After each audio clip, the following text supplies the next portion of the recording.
Steve, I'll start with you. Introduce these great musicians. All right, let's start this way. No, let's start that way. We got Caden Plummer, my brother, and his wife, Ella, and Andy Henley, and I'm Steve, and this is John Weber on bass. Welcome. Steve, I met you about a year and a half ago, and it was at a restaurant, you're all playing, and I ran back and I said, Bob and Corey and Bob, we gotta have them come into the elevator. It's really great to hear such great musicians. Thanks. What did you think of the elevator? The elevator was cool. Yeah. It was awesome. Yeah. How long have you all been together? Tell me the history. How did you all get together?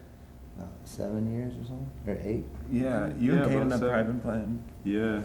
7 or 8 years maybe, and then Ella, we always needed a singer. Right, And you usually Caden- do. Caden met Ella, Yep. and then we had a singer. Yes, I've been singing with the group for just only probably like 8 months or so. Yeah, about 8 or 9 months. Yeah. Now, you've got a musical background in your family. You're named after Ella Fitzgerald. Yes. That's a good name. That's good company. Yes, How did you tell me about your family? Your family is from Michigan, but you live in Texas. Or yeah, did. yeah. I was from Texas, so my family is all from up in Ludington. My grandpa was a band director. My uncle's a band director and like jazz bassist, and then my mom's a vocalist, and my dad's a drummer. And so yeah, just always kind of grew up around music. They all really liked jazz and classical, so I got into jazz when I was like a teenager and started learning a lot of like vocal standards and stuff, and kind of had this like pipe dream of singing with a jazz band someday. But I didn't want to like study music or anything, so I went to college for something else. But then when I graduated college and I met Caden and Steven, and I was like, wow, there's a jazz band and I can sing with them. So now I'm living the dream. But she was hanging out with musicians in North Texas. Yeah, I went to University of North Texas, which is like a big jazz school, but I didn't study jazz at all. So. When did you realize that you were named after Ella Fitzgerald? Well, my mom always told me that's who I was named after. That's her favorite vocalist, and she became my favorite vocalist too. Most of the songs that I learn from an Ella version of the standard, just because she has an amazing voice. Amazing talent. Beautiful, melodic. Yeah. And Steve, you've got a bass player that was a really good find, and it's got a tremendous history. Yeah, we're lucky to find John moved here during the pandemic and from New York City, and he's played with, name a couple. Top 3. Johnny Griffin, played with him for some years. George Coleman, since 2001. Was with Horace Silver briefly. Etta Jones, Jimmy Cobb for 30 years or so. How important is it for all of you, especially your heritage bass players and the people you just named, to keep the style of music that you love, to keep that going? Is it going, or is it going away? What do you guys think? Yeah, I mean. I'll summon my lifeline here. Yeah. Yeah. I think it's still going on for sure. It's still going. It's like maybe the community is like not. It's like not the pop music like it was maybe at one point, but it's still like a good community, and There's a jazz club down the Yeah. street, a new one, Oh, GR yeah. Noir. yeah, A lot of jazz stuff going on in Michigan, right? Yeah. right. You can tell that you've gravitated towards that beautiful sound, whether you call it jazz or swing or whatever. I commend you on that. And also, when I saw you for the first time, Steve, a year and a half ago, I loved the style of music because I don't hear it all the time. And then I start to take a look at the vintage instruments that you're playing.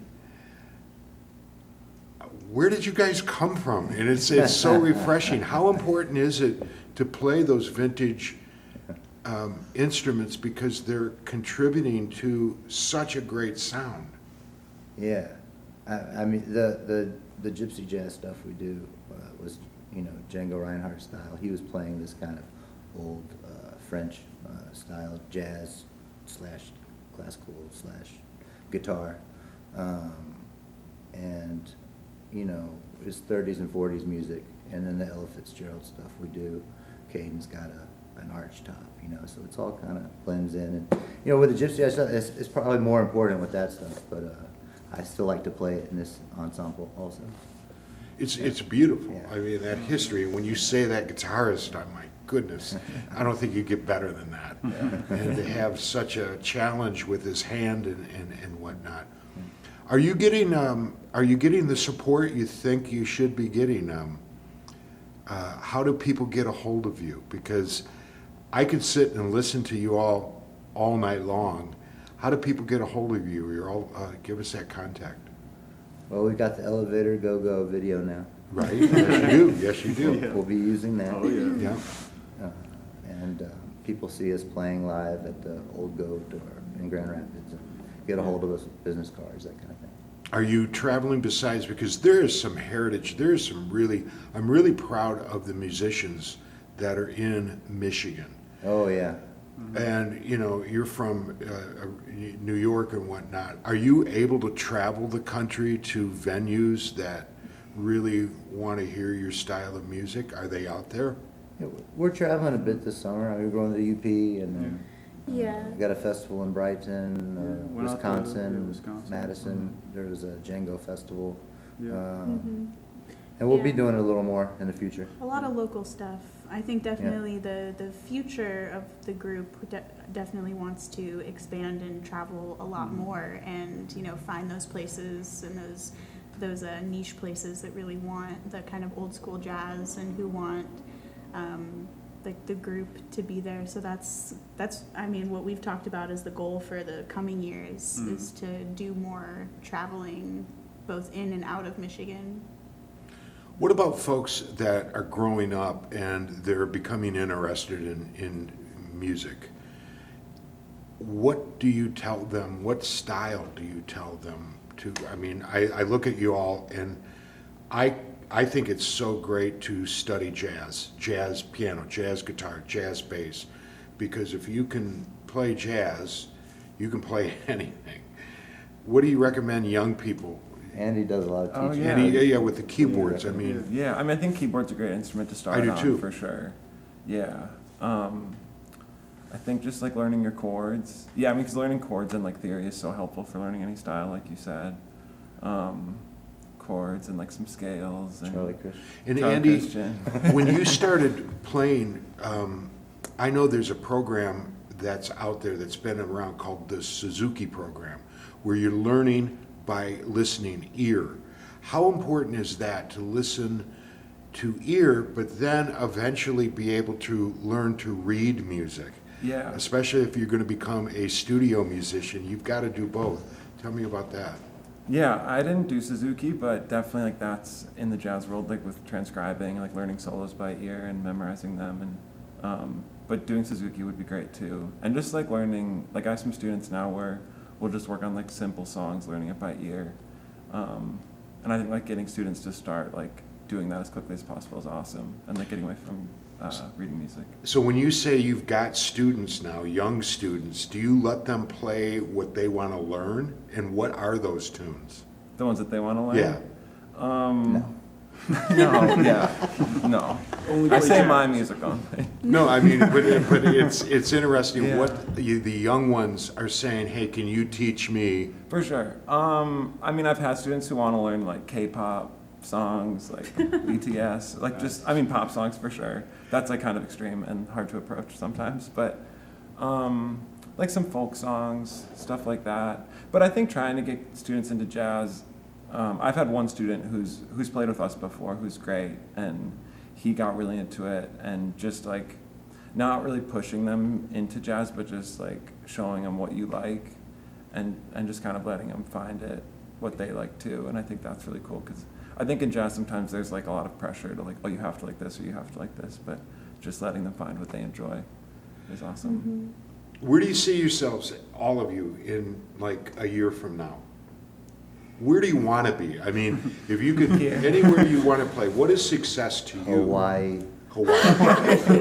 Blue Note, and Hawaii. I wanna go there. You're talking I'm gonna turn this He's got a band into a vision. vacation band. Wow. Hey, I really, it's a small community, the music world. And if you've got friends, and you do in the music world, tell them about the elevator, because Oh, yeah. we all have a love, Corey and Bob and myself, we have a love for music, and we want to see music continue and stay alive. So there's some great music out there, and if we can help them, we'd Yeah. love to have you come in the For sure. elevator. So We showed some friends yesterday.